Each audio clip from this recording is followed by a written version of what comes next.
Welcome to our channel law कक्षा। Student, आज हम डिस्कस करने जा रहे हैं part 5 of the Indian constitution union judiciary the supreme court, जो डील करता है article 124 to 147।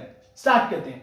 Articles 124 to 147 in part 5 of the Indian constitution deal with the organisation, jurisdiction, powers, procedure etcetera of the supreme court. तो यानी कि आज की video में हम क्या डिस्कस करने जा रहे हैं कि सारी ही बातें जो सुप्रीम कोर्ट से रिलेटेड है आज की वीडियो में डिस्कस होगी। जैसे कि सुप्रीम कोर्ट के जजेस का अपॉइंटमेंट कौन करता है, क्या क्वालिफिकेशन होती है किसकी, सुप्रीम कोर्ट के जजेस की, क्या हम कौन पर्सन उनकी ओथ करवाता है, कौन पर्सन उनको क्या करता है, अपॉइंट करता है। तो ये सारे ही टॉपिक्स क्या होंगे आज की वीडियो में डिस्कस होंगे। Establishment and the Constitution of the Supreme Court, Article 124. Article 124 Clause 1 provides that there shall be a Supreme Court of India। कि हमारा क्या होनी चाहिए भैया, जुडिशरी में क्या होनी चाहिए, एक टॉप मोस्ट कोर्ट होनी चाहिए। कौन सी? Supreme court of India. Consisting of a chief justice of India, तो उसमें क्या होनी चाहिए भैया, हमारे सुप्रीम कोर्ट में चीफ जस्टिस होनी चाहिए एंड एज मैनी अदर जजेस एज द पार्लियामेंट में प्रिस्क्राइब। और क्या होने चाहिए, अदर जजेस होने चाहिए। तो यानी कि क्या कहा गया आर्टिकल 124 क्लॉज 1 में, कहा गया कि एक सुप्रीम कोर्ट होना चाहिए, उसमें कौन होने चाहिए, चीफ जस्टिस ऑफ इंडिया होने चाहिए और क्या होने चाहिए, अदर जजेस होने चाहिए, जैसा हमारा क्या करता है पार्लियामेंट प्रिस्क्राइब करता है। अब क्वेश्चन आता है कि ऐसा आपने बता दिया कि एक चीफ जस्टिस ऑफ इंडिया होना चाहिए, एक सुप्रीम कोर्ट है हमारी, तो उसमें जो मैनी का वर्ड है, ये मैनी अदर जजेस, कितने जजेस होने चाहिए देखते हैं। At the time of commencement of the constitution there were maximum of 7 other जजेस and a chief justice of India.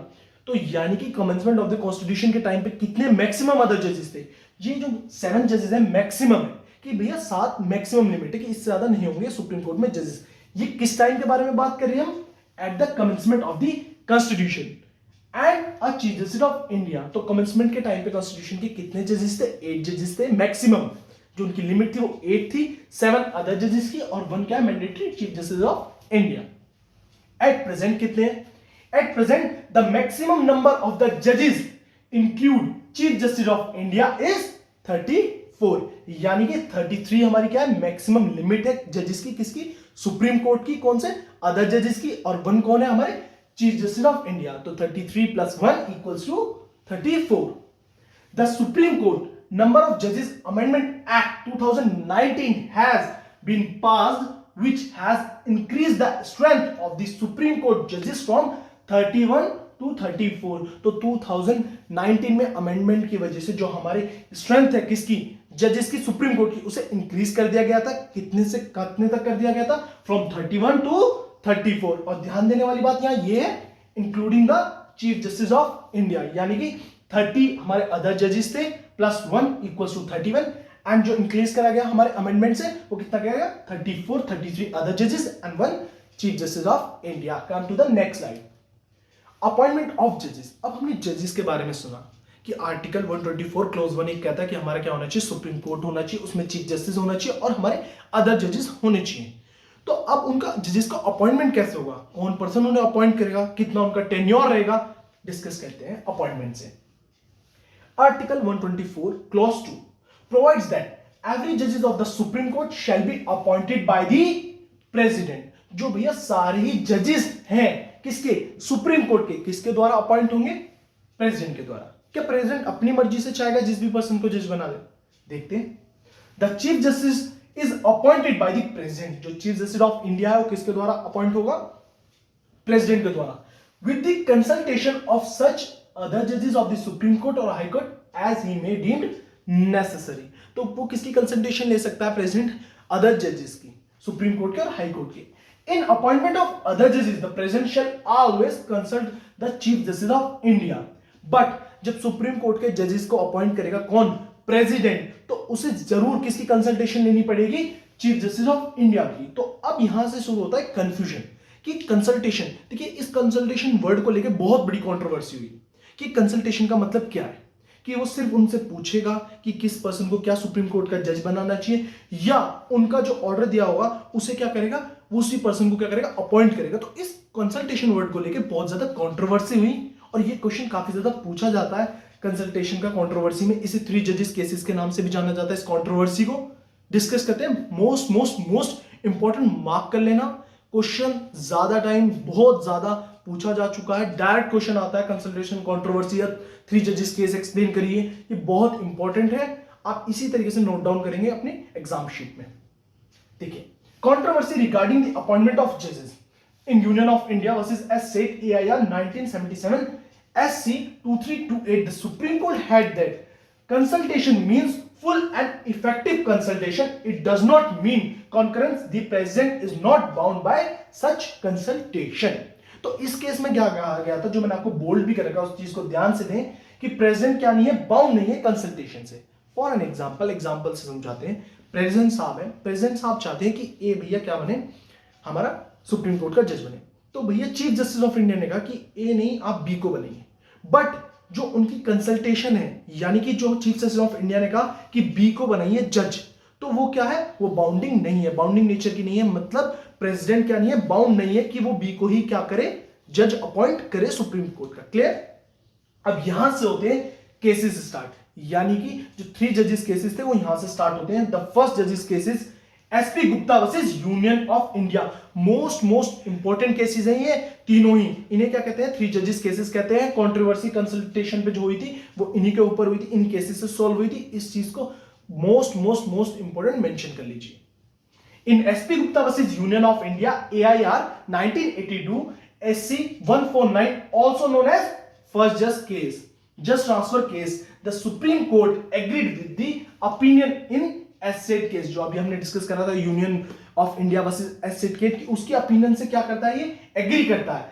This mean that executive had supremacy in appointment of जजेस। तो यहां क्या देखा गया हमारे फर्स्ट जजेस केस में, जो एग्जीक्यूटिव है यानी कि जो प्रेसिडेंट है उसकी क्या है, सुप्रीमेसी है। किस चीज में, अपॉइंटमेंट ऑफ जजेस में। जो chief justice of India consultation देगा वो क्या नहीं होगी, बाइंडिंग नेचर की नहीं होगी, वो प्रेसिडेंट को क्या नहीं करेगी, बाउंड नहीं करेगी। Clear? Come to the next slide.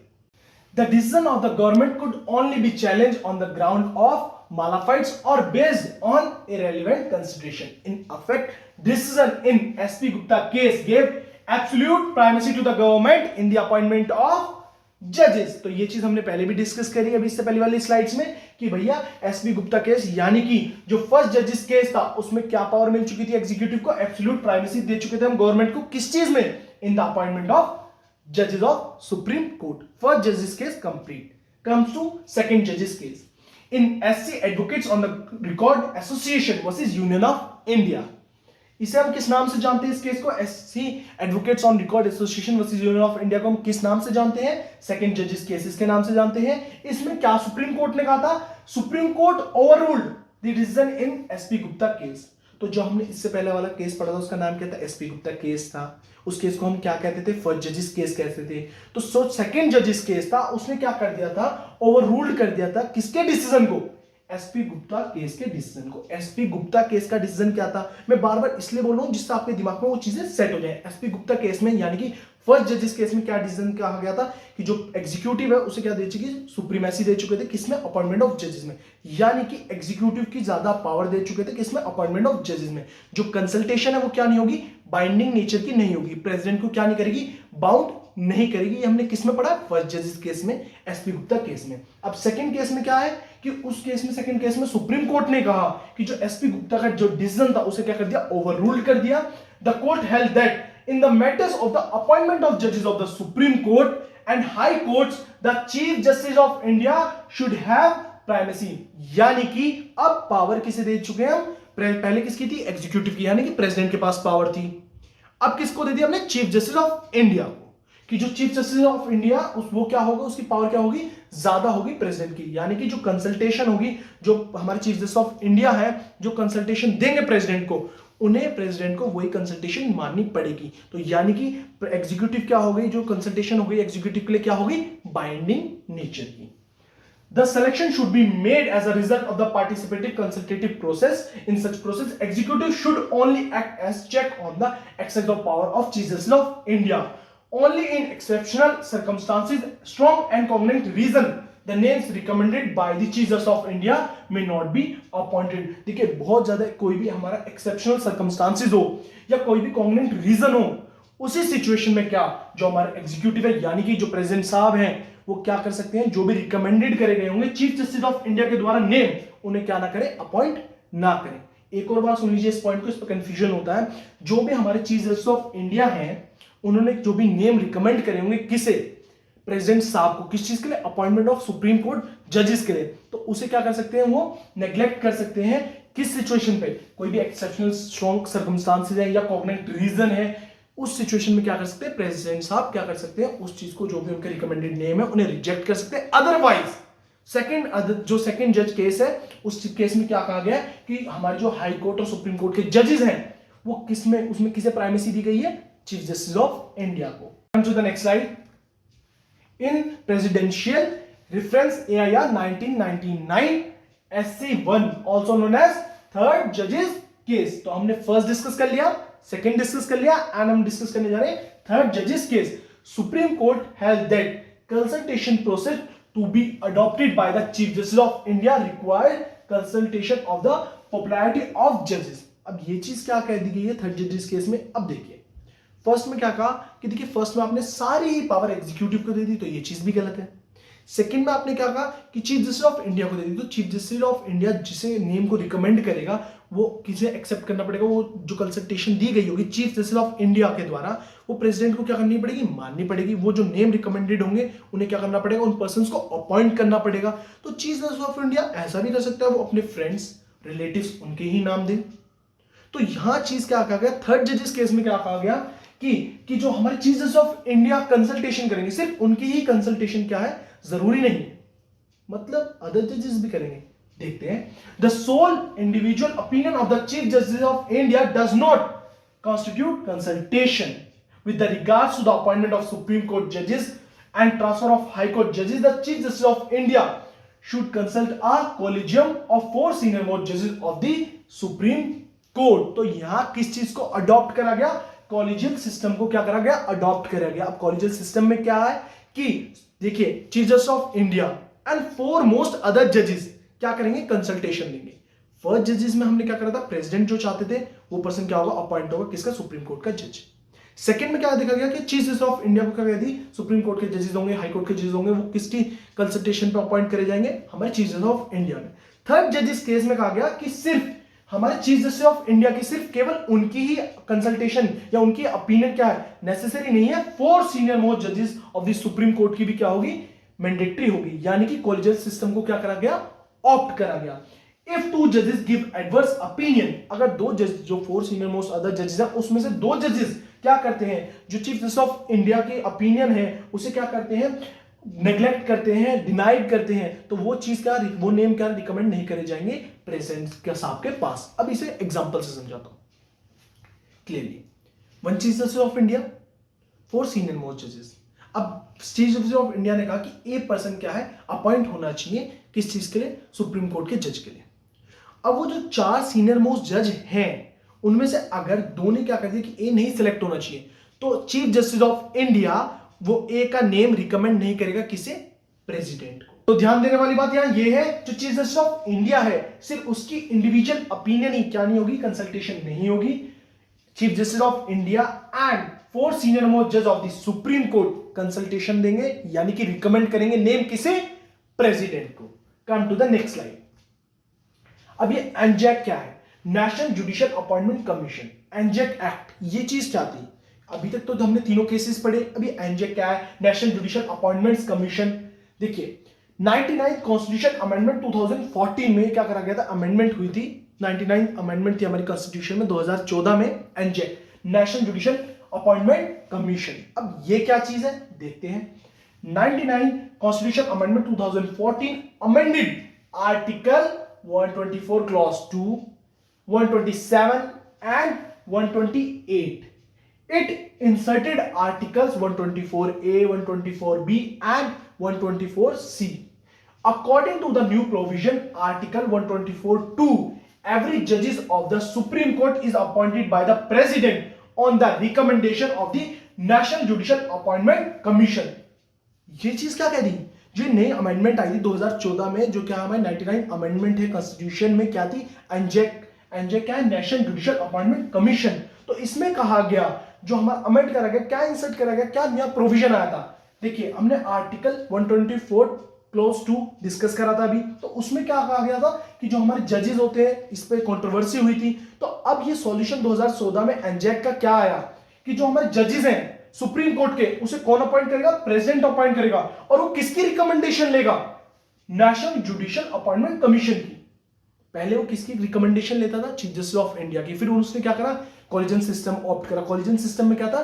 Chief justice of India and 4 senior most जज of the supreme court. But ये जो हमारा 99 अमेंडमेंट था, इसमें कहा गया कि जो प्रेसिडेंट है वो क्या करेगा? अपॉइंट करेगा जजेस को। किसके जजेस? सुप्रीम कोर्ट के जजेस। और वो किसकी रिकमेंडेशन लेगा? नेशनल जुडिशियल अपॉइंटमेंट्स कमीशन की। In Supreme Court Advocates on Record Association versus Union of India 2015, Supreme Court declared both the 99 Constitution Amendment as well as ANJAC Act 2014 as unconstitutional and void। तो 2014 में ये amendment आया और 2015 में ही इसे क्या declare कर दिया गया? अनकॉन्स्टिट्यूशन और वॉइड डिक्लेयर कर दिया गया। किसे किसे? हमारे अमेंडमेंट को और एनजेक एक्ट को क्या कर दिया गया? वाइड और अनकॉन्स्टिट्यूशन डिक्लेयर कर दिया गया एक साल के अंदर अंदर। 2014 में आया था, 2015 में क्या कर दिया गया? अनकॉन्स्टिट्यूशन एंड वाइड डिक्लेयर कर दिया गया। अब सर ध्यान देने वाली बात ये आती है, क्वेश्चन की भी बात ये आती है कि आपने बताया कि रिकमेंडेशन को किसकी लेने लगा था 2014 के अमेंडमेंट के बाद? एनजेक की, यानी कि नेशनल जुडिशियल अपॉइंटमेंट कमीशन की क्या लेना गया? रिकमेंडेशन लेने गया। किस चीज में रिकमेंडेशन लेने गया? अपॉइंटमेंट में। किसके अपॉइंटमेंट में? जजेस ऑफ सुप्रीम कोर्ट का अपॉइंटमेंट। और किसे रिकमेंड करेगा? प्रेसिडेंट को रिकमेंड करेगा। बट ये आप सर कह रहे हो ये अनकॉन्स्टिट्यूशन डिक्लेयर्ड हो गया, वाइड डिक्लेयर्ड हो गया एक साल के अंदर अंदर। कैसे? रीजन क्या था? The court held that NJAC would affect the independency of the judiciary, क्योंकि ये इंपैक्ट डाल रहा था किस पे? इंडिपेंडेंसी ऑफ द जुडिशरी पे। आपने देखा होगा, आपने पढ़ा भी होगा, डिस्कस भी करा होगा, जो हमारे ऑर्गन्स है एग्जीक्यूटिव, जुडिशरी, तो ये क्या है? सेपरेट ऑर्गन्स है। तो अब ये क्या है? जो उसकी इंडिपेंडेंसी है जुडिशरी की, उसे क्या कर रहा है? इंपैक्ट डाल रहा है उसमें। तो इस चीज में क्या कर दिया गया? इसे अनकॉन्स्टिट्यूशनल डिक्लेयर कर दिया गया, वॉइड डिक्लेयर कर दिया गया। क्योंकि देखिए एग्जीक्यूटिव पार्ट्स अलग है, जुडिशरी चीज अलग है, एग्जीक्यूटिव अलग है, जुडिशरी अलग है। अगर एग्जीक्यूटिव क्या कर रहा है? जुडिशरी के ऊपर इंपैक्ट डाल रहा है, तो देखिए ये क्या है? वॉइड डिक्लेयर हो, क्योंकि वो इंडिपेंडेंसी जुडिशरी को क्या कर रहा है? इंपैक्ट डाला जा रहा है। Come to the next slide, collegium. अब हमने कोलिजियम सिस्टम कहां देखा था? किस केसेस में हमारा ऑप्ट हुआ था? थर्ड जजिस केस में हमने कोलिजियम सिस्टम को क्या करा था? ऑप्ट करा था। कोलिजियम सिस्टम के अंदर कौन कौन आते हैं? 4 सीनियर मोस्ट जज of the supreme court and CGI. CGI मतलब चीफ जस्टिस ऑफ इंडिया। तो ये दोनों क्या देंगे? यानी कि 4 सीनियर मोस्ट जज प्लस सीजीआई क्या करेंगे? नेम रिकमेंड करेंगे, कंसल्टेशन देंगे किसे? प्रेसिडेंट को। और प्रेसिडेंट क्या करेगा? इनके रिकमेंडेड नेम को क्या करेगा? अपॉइंट करेगा जजेस of supreme court. But exceptional and cognizant reason में क्या कर सकता है? प्रेसिडेंट इनके दिए गए रिकमेंडेड नेम को क्या करे? अपॉइंट ना करे।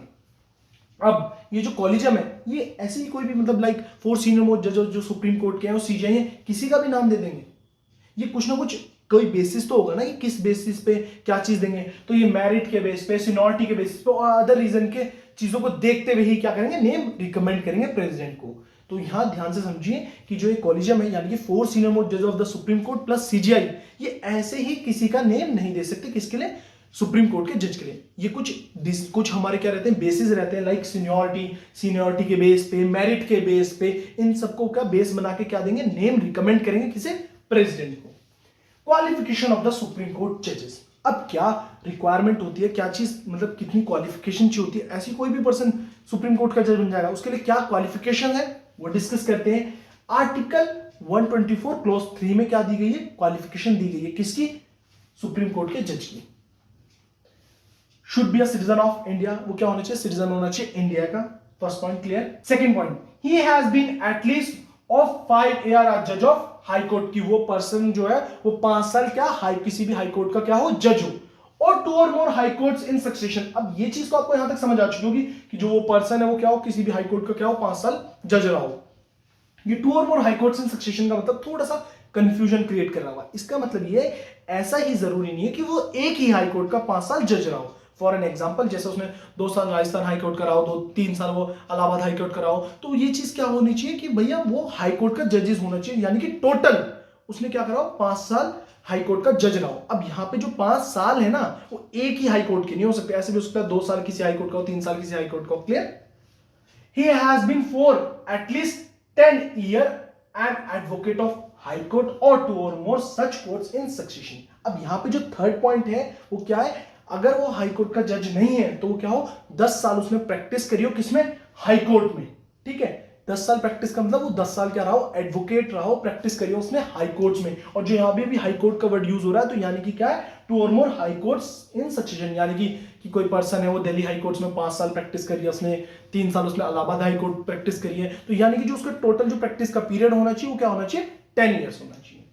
He is in the opinion of the president a distinguished jurist। अगर प्रेसिडेंट को ऐसा लगता है कि वो क्या है, एमिनेंट जूरिस्ट है, तो वो क्या कर सकता है, उस पर्सन को क्या कर सकता है, अपॉइंट कर सकता है किसके लिए, सुप्रीम कोर्ट के जज के लिए। अब ये चीज क्या, एमिनेंट जूरिस्ट का मतलब क्या होता है, देखिए कई पर्सन है, उस पर्सन ने क्या, वो जज भी नहीं है और उसने कहीं कोर्ट में प्रैक्टिस भी नहीं करी, बट जो उसकी नॉलेज है वो बहुत ज्यादा वाइड है, उसने बहुत ऐसी बुक्स बनाई है, बहुत नॉलेजेबल है, ऐसा प्रेसिडेंट को लगता है कि ये सुप्रीम कोर्ट का जज होगा तो बहुत ज्यादा अच्छा होगा, बहुत अच्छे डिसीजंस होंगे, बहुत ज्यादा सही होगा, तो ऐसी सिचुएशन में उस पर्सन को क्या कर दिया जाता है, अपॉइंट कर दिया जाता है, क्या, सुप्रीम कोर्ट का जज। अब यहां ध्यान देने वाली बात है कि जो ओपिनियन होनी चाहिए वो प्रेसिडेंट की होनी चाहिए। ऐसा नहीं है कि हम अपने आप में कहने लग जाए मुझे बहुत ज्यादा नॉलेज है, मैं बहुत एमिनेंट जूरिस्ट हूं, मुझे इस लॉ के बारे में पता है, ऐसी चीजें नहीं।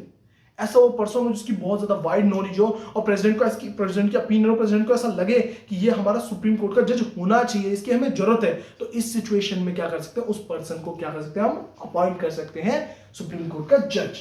कम to the next slide. Oath. Article 124 clause 6 provides that every person appointed to be a judge of Supreme Court shall before he enter upon his office make and subscribe before the president or some other person appointed in that behalf by him। तो देखिए यहां क्या कहा गया, oath उनकी कौन करवाएगा, भैया प्रेसिडेंट करवाएंगे, और जो प्रेसिडेंट ने अपॉइंट कर रहे होंगे उनके बिहाफ पे या वो पर्सन करवाएंगे, किनकी, every person appointed to be a जज ऑफ सुप्रीम कोर्ट। जो भी हमारे जजेस होंगे सुप्रीम कोर्ट के, वो अपने ऑफिस से एंटर करने से पहले ओथ लेंगे, किनके सामने, कौन करवाएगा उनकी ओथ, प्रेसिडेंट, या प्रेसिडेंट ने जो क्या कर रखा होगा, अपॉइंट कर रखा होगा उनके बिहाफ पे, तो वो पर्सन क्या करवाएगा, ओथ करवाएगा, किनकी, जज of supreme court. Tenure, resignation and removal of जजेस। अब उनका क्या टेन्योर होता है, मतलब सुप्रीम कोर्ट के जजेस कितने टाइम तक क्या रहते हैं, कब रिटायर्ड होते हैं, कैसे उनका रेजिग्नेशन होता है, कैसे उनका रिमूवल होता है, डिस्कस करते हैं। Article 124 clause 2 provides that a जज of supreme court holds the office until he attains the age of 65 years. तो यहां ध्यान देने वाली बात यहां ये है कि यहां जो एज है, रिटायरमेंट एज, वो कब तक होल्ड करता है ऑफिस को, सुप्रीम कोर्ट का जज, 65 इयर्स तक। कई बच्चों को कंफ्यूजन होता है, कई बच्चे क्या लिख देते हैं जल्दीबाजी में 62 लिख देते हैं, कई स्टूडेंट 60 लिख देते हैं। तो यहाँ जो रिटायरमेंट एज होती है वो अंटिल कितनी रहती है, 65 तक रहती है, उसके बाद वो पर्सन क्या हो जाता है, रिटायर्ड हो जाता है। रेजिग्नेशन, अ जज of supreme court may resign his office by writing under his hand address to the presidents, article 124 clause 2A। तो क्या हो सकता है भैया, सुप्रीम कोर्ट का जज क्या कर सकता है, रेजिग्नेशन लेटर लिख सकता है, किसे, प्रेसिडेंट को। कैसे कर सकता है, रेजिग्नेशन लेटर लिख के क्या सकता है, रिजाइन ले सकता है। यहां जरूर ध्यान रखना एज कितनी है, वो कब तक ऑफिस होल्ड करता है, 65 तक। कम to the next slide. Removal of जजेस, article 124 clause 4 provides that the procedure for removal of जज supreme court it less down that the जज of the supreme court shall be removed by N order of the president only on the ground of proved misbehaviour and incapacity. सिर्फ supreme court का जज कब उसे remove करा जा सकता है, प्रेसिडेंट ऑर्डर करेगा तब रिमूव कर सकता है, और उसका ग्राउंड क्या होगा, ग्राउंड ऑफ रिमूवल क्या होगा, on the ground of proved misbehaviour. अगर उस जज ने क्या करा है, मिसबिहेवियर कंडक्ट करा है, या वो इनकैपेबल है, इनकैपेसिटी मतलब जैसे जो हमारी कंडीशन थी क्वालिफिकेशन की क्या थी, कि 5 साल वो हाई कोर्ट का क्या रहना चाहिए, जज रहना चाहिए, या 10 साल उसने क्या करी हो, हाई कोर्ट में प्रैक्टिस करी हो, एडवोकेट। तो ये क्या चीज हो, कोई भी ऐसा, कोई भी या सिटीजन होना चाहिए इंडिया का, तो कोई भी ऐसी क्वालिफिकेशन ना हो उस पर, जैसे कि भैया 10 साल की रिक्वायरमेंट मांगी थी कि 10 साल वो हाई कोर्ट का जज होना चाहिए, वो 4 साल का हो गया और वो अपॉइंट हो गया, तो वो क्या है, इनकैपेबल है, इनकैपेसिटी है। तो इस सिचुएशन में क्या कर सकता है, प्रेसिडेंट उस जज को क्या कर सकता है, रिमूव कर सकता है उसकी पोस्ट से, यानी कि सुप्रीम कोर्ट का जो भी जज होता है उसे क्या कर दिया जाता है, रिमूव कर दिया जाता है। ग्राउंड्स क्या होते हैं, या वो मिसबिहेवियर कर रहा है, मिसकंडक्ट कर रहा है, या वो क्या है, इनकैपेबल है। इनकैपेबल मैंने आपको एग्जांपल से भी समझा दिया। Procedure, the order of the president can only be passed when it has been addressed to both houses of the Parliament in the same session. The address must be supported by majority of the total membership of that house and also by majority of not less than 2/3 of the members of that house present and voting. तो अब इसका procedure क्या है कि जो भैया president है, president साहब ऑर्डर देंगे, किस चीज का ऑर्डर है? रिमूवल ऑफ कौन? जज ऑफ सुप्रीम कोर्ट। किसी भी जज पे, सुप्रीम कोर्ट के जज को क्या करना है? रिमूव करना है। तो उसके लिए ऑर्डर कौन पास करेगा? प्रेसिडेंट पास करेगा। बट उस ऑर्डर को प्रेसिडेंट पास करने से पहले वो जो ऑर्डर है वो दोनों ही हाउसेस से क्या होना चाहिए? एग्रीड होना चाहिए। यानी कि जो मेजॉरिटी है हाउसेस की, यानी कि 2/3 मेंबर्स ऑफ द हाउस उसे क्या करें? एक्सेप्ट करें। किस चीज को एक्सेप्ट करें? जो भी वो रिमूवल की बात चल रही है, किसके? सुप्रीम कोर्ट के जज के लिए। उस चीज को दोनों ही हाउस एक्सेप्ट करेंगे, देन प्रेसिडेंट क्या करेगा? उस ऑर्डर को पास कर देगा। और जो उसके ग्राउंड्स होंगे वो कौन कौन से ग्राउंड्स होंगे? Misbehaviour and incapacity. Come to the next slide. Acting chief justice. अब ये एक्टिंग चीफ जस्टिस आपको वर्ड से क्या समझ आ रहा है? एक्ट करना है किसकी तरीके से? चीफ जस्टिस की तरीके से। ठीक है। Article 126 provides that the president may appoint acting chief justice to perform the functions of chief justice in his absence. क्या कहा गया है? जो प्रेसिडेंट साहब हैं वो क्या कर सकते हैं? अपॉइंट कर सकते हैं किसे? एक्टिंग चीफ जस्टिस को। क्यों करें एक्टिंग चीफ जस्टिस को appoint? To perform the function of chief justice, कि चीफ जस्टिस के परफॉर्म करने के लिए, फंक्शंस के लिए, कि चीफ जस्टिस के परफॉर्म कौन करेगा फंक्शन? तो प्रेसिडेंट साहब क्या कर सकते हैं? एक्टिंग चीफ जस्टिस को अपॉइंट कर सकते हैं।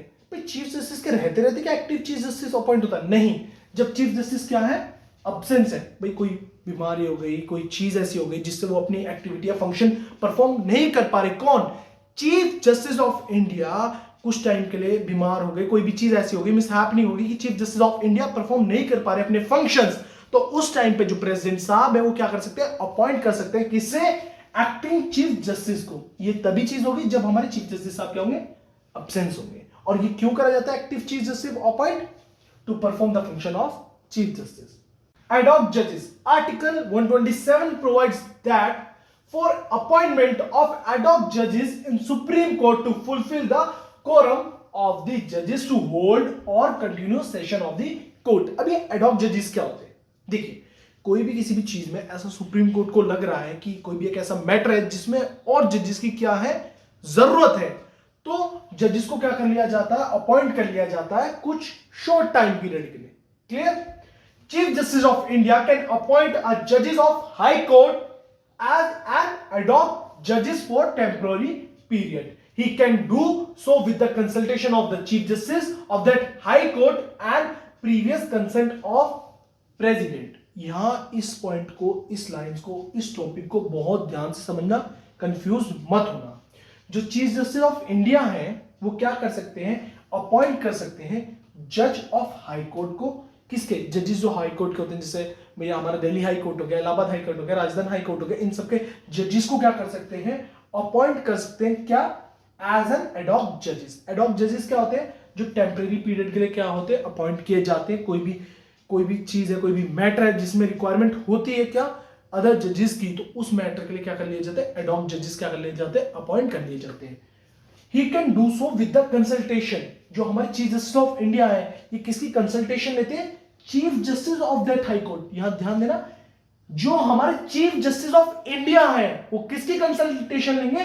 Chief justice of that high court. यानी कि जैसे राजस्थान के चीफ जस्टिस की क्या ले ली? Chief justice of high court जो राजस्थान के, उनकी क्या ले ली? कंसल्टेशन ले ली। किसने? चीफ जस्टिस ऑफ इंडिया ने, कि वो क्या कर रहे हैं? हाई कोर्ट के जज को क्या कर रहे हैं? अपॉइंट कर रहे हैं। क्या? एडॉक जजेस and previous consent of president. ऐसे नहीं सिर्फ चीफ जस्टिस ही क्या कर सकते हैं? अपॉइंट कर सकते हैं एडॉक जजेस को। वो किसकी कंसेंट लेंगे?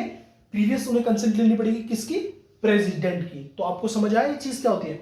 एडॉक जजेस क्या होते हैं कि सुप्रीम कोर्ट में रिक्वायरमेंट है जज की, कोई भी एक वैसा मैटर चल रहा है, कंट्रोवर्सी चल रही है जिसमें बहुत सारे जजेस सुप्रीम कोर्ट के इन्वॉल्व हैं और अदर जजेस की क्या है? रिक्वायरमेंट है, तो चीफ जस्टिस ऑफ इंडिया क्या कर सकता है? एडॉक जजेस को क्या कर सकता है? अपॉइंट कर सकता है। किसकी प्रीवियस कंसेंट लेनी पड़ेगी? प्रेसिडेंट की प्रीवियस कंसेंट लेनी पड़ेगी। और किसकी कंसल्टेशन लेनी पड़ेगी? भैया chief justice of that high court. उस हाई कोर्ट के चीफ जस्टिस की क्या लेनी पड़ेगी? कंसल्टेशन लेनी पड़ेगी। किसको लेनी पड़ेगी? चीफ जस्टिस ऑफ इंडिया को। क्लियर? अटेंडेंस ऑफ रिटायर्ड जजेस। Article 128 provides that for the attendance of retired जजेस at the sittings of the Supreme Court, CJI can ask a retired judges of High Court, Supreme Court to act as a judge of Supreme Court for temporary period. ऐसा ही नहीं है कि आपके जो ad hoc जजेस होते हैं, जो टेम्पररी पीरियड के लिए जजेस अपॉइंट होते हैं, वो क्या हो, सिर्फ हमारे हाई कोर्ट के जजेस हो, वो रिटायर्ड भी हो सकते हैं। कोई रिटायर्ड जज है किसका, हाई कोर्ट का या सुप्रीम कोर्ट का, उसे भी क्या कर लिया जाता है, अपॉइंट कर लिया जाता है। किसके लिए, टेम्पररी पीरियड के लिए। कौन अपॉइंट कर सकता है, CJI. Clear, come to the next slide. Supreme court to be a court of record, article 129। Article 129 of the Constitution provides that Supreme Court shall be a court of record and shall have powers of such a court, including the power to punish for its contempt. तो article 129 ये कहता है, देखिए जो भी हमारे supreme court के judgements रहते हैं उनका क्या रहता है, रिकॉर्ड रहता है। आपने देखा हो कि 2014, 2000, 1998 सबका आपको क्या जजमेंट्स का रिकॉर्ड्स मिल सकता है। एंड सुप्रीम कोर्ट के पास पावर होती है किस चीज की, to punish for its contempt. वो कंटेम्प्ट के लिए क्या कर सकता है, पनिश कर सकता है उस पर्सन को। Law declare by supreme court to be binding on all courts, article 141। Article 141 provides that the law declared by the supreme court shall be binding on all courts within the territory of India. अगर supreme court ने किसी भी law में क्या करा है, law declare कर दिया, तो वो चीज क्या हो जाएगी, बाइंडिंग हो जाएगी सभी कोर्ट्स के लिए। फॉर एन एग्जाम्पल, जैसे आपने सुना भी होगा, पहले मुस्लिम लॉ में मेंटेनेंस पे जो चीज थी, डॉवर पे इंटरेस्ट नहीं मिलता था, तो उस पर इंटरेस्ट देने लगा। ऐसे क्या होता है कई केसेस पे जो लॉ हमारे सुप्रीम कोर्ट ने डिक्लेयर कर दिया, कि आज से डिक्लेयर कर दिया कि लॉ ने कि जो भी पेंडिंग सैलरी, जैसे गवर्नमेंट एम्प्लॉय है, कई मंथ तक सैलरी नहीं आती उनकी जो सैलरी है जिस मंथ नहीं आ रही, उस पर इंटरेस्ट रेट लागू होना चाहिए, इंटरेस्ट मिलना चाहिए उस एम्प्लॉय को। तो वो चीज क्या हो जाएगी, वो सभी किसके लिए, क्या सभी अदर कोर्ट्स के लिए क्या हो जाएगी, बाइंडिंग हो जाएगी। क्लियर, जैसे आपने बहुत केस सुने होंगे, जैसे आपने फॉर एन एग्जाम्पल सुन लीजिए कि जो मैरिज एज है वो इंक्रीज कर दी सुप्रीम कोर्ट ने, या आपने कह दिया कि प्रोसीजर डाइवोर्स के चेंजेस आ गए। तो कोई भी जो सुप्रीम कोर्ट ने लॉ डिक्लेयर कर दिया, तो जो ऑल अदर कोर्ट्स हो जाएंगी वो क्या हो जाएंगी, बाइंडिंग हो जाएगी उस लॉ को क्या करने के लिए, मानने के लिए। Power of review, article 137, supreme court shall have power to review any judgment pronounced or order made by it. Supreme court के पास क्या होती है, पावर होती है, किस आर्टिकल में, आर्टिकल 137 में, जो भी उसके ऑर्डर दिए गए उससे क्या कर सकता है, रिव्यू कर सकता है। क्लियर, बट और किसी अदर कोर्ट्स के पास ये पावर नहीं होती। जैसे कि अगर सुप्रीम कोर्ट ने कोई भी जजमेंट पास करा, अगर उसे लगता है कि यार ये जजमेंट गलत है, ये चीज कॉन्ट्रोवर्सी आ रही है, इस पे ये चीज आ रही है, तो अपने ऑर्डर को क्या कर सकता है, रिव्यू कर सकता है, रीचेक कर सकता है और उस पर चेंज कर सकता है। बट ऐसा नहीं है कोई भी सुप्रीम कोर्ट ने जजमेंट दे दिया और high court and district court जाके कहती है ये आपका जजमेंट गलत है, इस पर ये होना चाहिए, ऐसा नहीं हो सकता। सिर्फ किसके पास पावर है, सुप्रीम कोर्ट की पावर है कि उसके दिए गए ऑर्डर पे वो क्या कर सकता है, रिव्यू कर सकता है, रीचेक कर सकता है। Power to do complete justice, article 142 provides that supreme court may pass such decree और make such order as is necessary for doing complete justice. Important जो आर्टिकल 142 है वो बहुत इंपॉर्टेंट है। इसमें क्या कहा गया है, जो सुप्रीम कोर्ट है वो क्या कर सकता है, अपनी बाउंड्री से बाहर जाके भी क्या कर सकता है, ऑर्डर दे सकता है। It necessary for doing complete justice, अगर उसे जस्टिस के लिए अपने ऑर्डर से, डिक्री से थोड़ा बाहर भी जाना है, तो सुप्रीम कोर्ट क्या कर सकता है, जस्टिस के लिए उस ऐसे इंपॉर्टेंट चीजें होती है, कंट्रोवर्सी चल रही है, बहुत बड़ी कंट्रोवर्सी, ऐसी जगहों में क्या कर सकता है, सुप्रीम कोर्ट क्या कर सकता है, जजमेंट या ऑर्डर पास कर सकता है। Come to the next slide. Rule of court, article 145 provides that Supreme Court may from time to time with the approval of the president make rules for regulating generally the practice and procedure of the court। जो हमारा supreme court है वो किसके approval से, president के approval से time to time क्या rules बना सकता है, रेगुलेटिंग करने के लिए भी कैसे होना चाहिए, अपने आप को रेगुलेट करने के लिए, चीजों को करने के लिए अपने आप क्या कर सकता है, लॉज बना सकता है। किसके अप्रूवल से, प्रेसिडेंट के अप्रूवल से, कि भैया ये प्रोसीजर होना चाहिए, ये रो होना चाहिए, ये लॉज होने चाहिए, ये रूल्स होने चाहिए। सुप्रीम कोर्ट क्या कर सकता है, खुद बना सकता है। किसके अप्रूवल से, प्रेसिडेंट के अप्रूवल से। किस आर्टिकल में, आर्टिकल 145 में।